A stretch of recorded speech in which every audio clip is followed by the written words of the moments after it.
आप नोबेल पुरस्कार विजेता रविंद्रनाथ टैगोर द्वारा लिखित कहानी रामकानाई निर्बुद्धिता, रामकान की मूर्खता सुनने जा रहे हैं।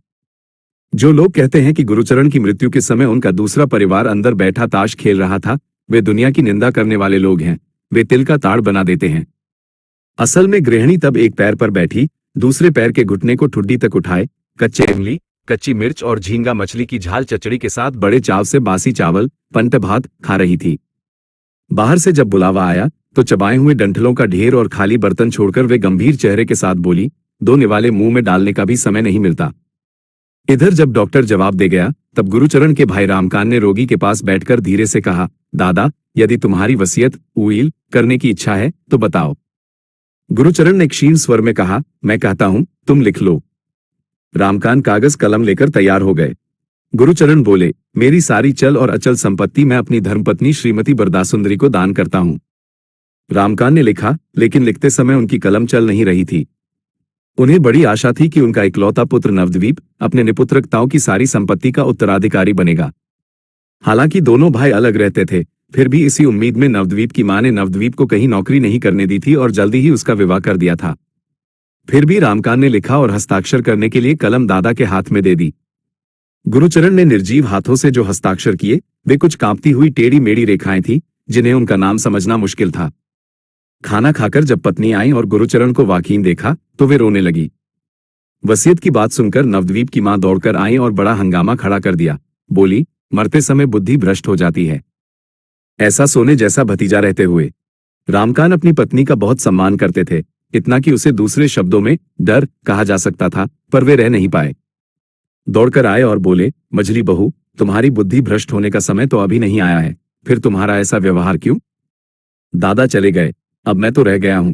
तुम्हें जो कुछ कहना है फुर्सत में मुझे कहना, अभी यह सही समय नहीं है।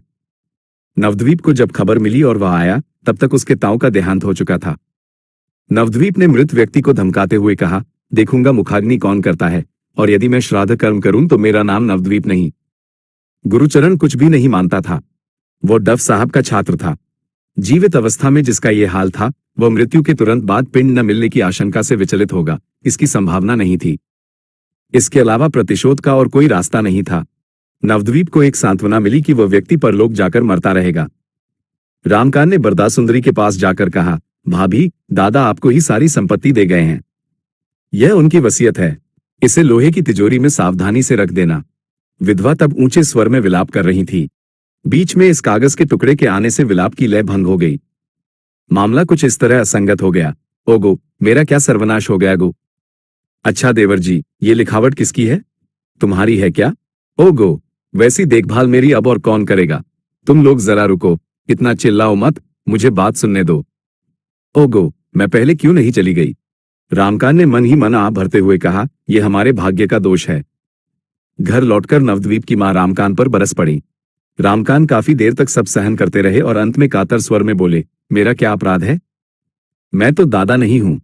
नवद्वीप की मां फुफकारते हुए बोली, हाँ, तुम तो बड़े भले आदमी हो। दादा ने कहा, लिखो, और भाई ने तुरंत लिख दिया। तुम भी समय आने पर यही कीर्ति करोगे।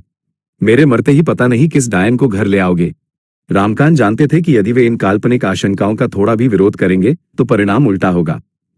इसी डर से वे अपराधी की तरह चुप रहे। इसी बीच नवद्वीप ने मां से आकर कहा, कोई चिंता नहीं, ये संपत्ति मुझे ही मिलेगी। कुछ दिनों के लिए पिताजी को यहां से कहीं और भेजना होगा। अंत में मां की डांट फटकार के कारण रामकान किसी तरह बहाना बनाकर कुछ दिनों के लिए काशी जाकर रहने लगे। कुछ ही समय में बरदासुंदरी और नवद्वीप चंद्र एक दूसरे के खिलाफ फर्जी वसीयत का आरोप लगाकर अदालत पहुंच गए। नवद्वीप ने जो वसीयत पेश की थी उसके हस्ताक्षर गुरुचरण के ही लगते थे। बरदासुंदरी की ओर से रामकान ही एकमात्र गवाह थे। उनके घर में रहने वाले एक ममेरे भाई ने कहा, दीदी, तुम चिंता मत करो, मैं गवाही दूंगा। जब मामला पूरी तरह पक गया तब नवद्वीप की मां ने रामकान को काशी से बुलवाया। रामकान ने थोड़ा मजाक करने की कोशिश की, हाथ जोड़कर मुस्कुराते हुए बोले, गुलाम हाजिर है, अब महारानी की क्या आज्ञा है? गृहिणी ने सिर हिलाकर कहा, रहने दो, अब और नाटक मत करो। अचानक रामकान को अदालत से गवाही का समन मिला। नवद्वीप की मां ने आकर रोते हुए कहा कि वह डायन अब मेरे सोने जैसे बेटे को जेल भेजने की तैयारी कर रही है। पूरी बात समझकर रामकान दंग रह गए और बोले, तुम लोगों ने यह क्या अनर्थ कर दिया? गृहिणी ने कहा, क्यों, इसमें नवद्वीप का क्या दोष है? क्या वह अपने ताऊ की संपत्ति नहीं लेगा? हताश रामकान ने भोजन और जल का त्याग कर दिया। मुकदमे के दिन नवद्वीप ने बरदासुंदरी के ममेरे भाई को वश में कर लिया और उसने नवद्वीप के पक्ष में गवाही दे दी। जब जीत दूसरी ओर जाती दिखने लगी तब रामकान को बुलाया गया। उस वृद्ध ने कांपती उंगलियों के साथ कटघरे को पकड़ लिया। रामकान ने जज की ओर मुड़कर हाथ जोड़कर कहा, हुजूर, मैं वृद्ध हूं। मेरे बड़े भाई स्वर्गीय गुरुचरण चक्रवर्ती ने मृत्यु के समय अपनी सारी संपत्ति अपनी पत्नी श्रीमती बरदासुंदरी के नाम वसीयत कर दी थी। वह वसीयत मैंने खुद लिखी थी। मेरे पुत्र नवद्वीप चंद्र ने जो वसीयत दाखिल की है वो झूठी है। ये कहकर रामकान मूर्छित होकर गिर पड़े। ममेरा भाई दौड़कर अपनी दीदी के पास गया और बोला, बुढ़े ने तो सब मिट्टी में मिला दिया था, मेरी गवाही से ही मुकदमा बच पाया। दीदी बोली, सच?